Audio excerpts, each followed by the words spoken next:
खरं तर आमचे मित्र आदरणीय सुनील सावंत सर, त्यांचे सहकारी अमित सर, रोहित सर, बोडके सर, गुरुकुल फाउंडेशनची संपूर्ण टीम, देशमुख सर आणि युवराज कराड सर, छत्रपती सेना, समाजासाठी काहीतरी करावं एक उद्देश घेऊन सिटी क्लासेस आणि छत्रपती सेनेचे जिल्हाध्यक्ष आहे. ही कल्पना का सुचली असेल? कारण ज्यावेळेस 5वीला मुलगा आमच्या क्लासमध्ये येतो, खरं तर आपले क्लास जे 5वी ते 10वी पर्यंत आहेत सिटी क्लास, नाशिकमध्ये 4 ठिकाणी 4 सेंटर आहेत. आम्ही दोघं सांभाळतो आणि 40 शिक्षकांची टीम आहे. हे वर्कशॉप गेल्या 10 वर्षापासून आम्ही कंडक्ट करतो. कोविडच्या काळामध्ये केवळ त्यावेळेस प्रोग्राम झाले नाही, मात्र हे प्रोग्राम सिटी क्लासेसचे रहस्य सांगतो तुम्हाला की 35% विद्यार्थी होते आमच्या क्लासमध्ये. इंग्लिश मीडियमचे भावसार वगैरे नावाचे विद्यार्थी, आयुष कोले नावाचे विद्यार्थी. सर 35%चा मुलगा हा फेल्युअर असतो, नापास झालेला मुलगा, आपण ज्याला आपण काउंट करतो की हा मुलगा नापास होतो. असे विद्यार्थी 70% आणि 80% पास करतो आपण विदाउट कॉपी. की 35% मुलगा 80% जेव्हा पोहोचतो तेव्हा ह्या व्यक्तीमध्ये गेल्या 10 वर्षापासून सानिध्य आहे. मी तुम्हाला वारंवार नेहमी बोलतो की तुमचं सानिध्य कोणासोबत असतं हे खूप महत्वाचं आहे. खूप खूप म्हणजे तुमचं लाईफ चेंज होईल. म्हणजे की तुमचे साथीदार जे आहेत, तुम्ही फेल्युअर मध्ये बसाल तर फेल्युअर विचार कराल, तुम्ही चांगलं बसाल चांगलं. मी तर आयुष्याचे गुरु म्हणतो, नेहमी पुस्तकांना मानतो आपण. पुस्तकांसोबत राहा. चांगले माणसं तुम्हाला रस्त्यावरती चौपाटीवरती भेटत नाही कधी.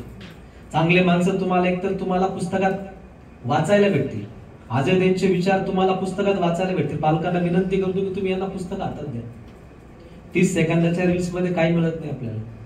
शेवटी 2 तास रील्स पाहिल्यानंतर तुम्ही जे आहे 121व्या मिनिटाला प्रश्न विचारा की मी याच्यातून काय शिकलो, तर उत्तर येईल काहीच नाही.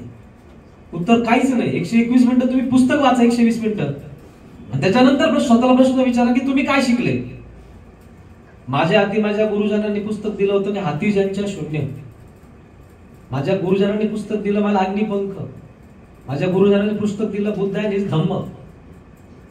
मी पुस्तक वाचून इथपर्यंत जेव्हा घडतो, विचार घडतात आणि मग वाटतं की आपण या समाजामध्ये जन्माला आलो आहोत, तर या समाजाचं लेणं वापस केलं पाहिजे आपल्याला. मग सुरुवात कोणापासून करायची? मी माझ्यापासून केली. मग फोन केले सुनील सावंत सरांना, सर शनिवारी कुठं आहात, तुम्हाला यायचंच आहे. इथं आले.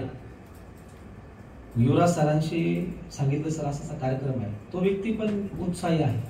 एका मिनिटात उत्तर दिलं, सर तुम्ही अरेंज करणार या व्यक्तीला, सर घेऊन या. आज विचार करा तुम्ही, खरं तर ही गरज ह्या इथं बसलेल्या 32 लोकांसाठी नव्हती. ही गरज इथं असलेल्या 300 विद्यार्थ्यांसाठी होती. पण नाही कळालं कोणाला. म्हणतात ना की काही गोष्टी ह्या समजायला पाहिजे स्वतःहून.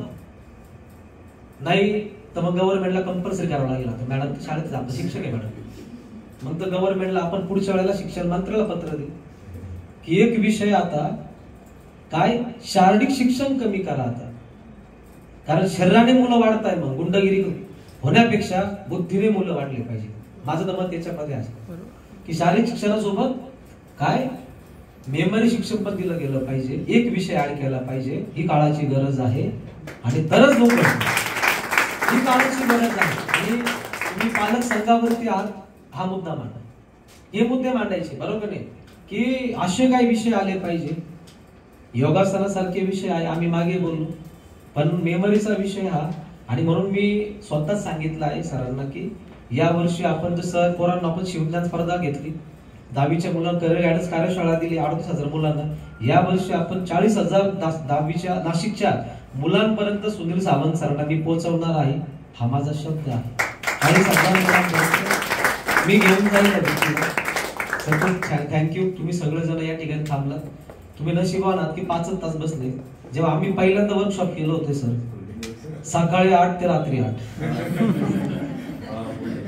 सकाळी 8 ते रात्री 8 आम्ही 10 वर्षापासून सोबत वर्कशॉप केले आणि जवळजवळ तुम्ही बसले 500 1000 लोकांसोबत कार्यक्रम केले आपण. त्यामुळे तर तुम्ही नशिबान आहात. फक्त आता हे हा शेवट नाहीये बरं पोरांनो, हा सुरुवात. एक वाक्य खूप सुंदर आहे. काय झिजलात तरी चालेल, गंजू नका.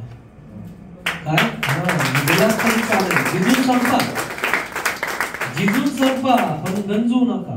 बुद्धीला गंज नका लावू. हे सरांनी दिलं तुम्हाला. चंदन आहे, जितकं जास्त उघडतं थोडा सुगंध येतो. लक्षात ठेवा, तुमचा सुगंध दरवळला पाहिजे. Thank you sir.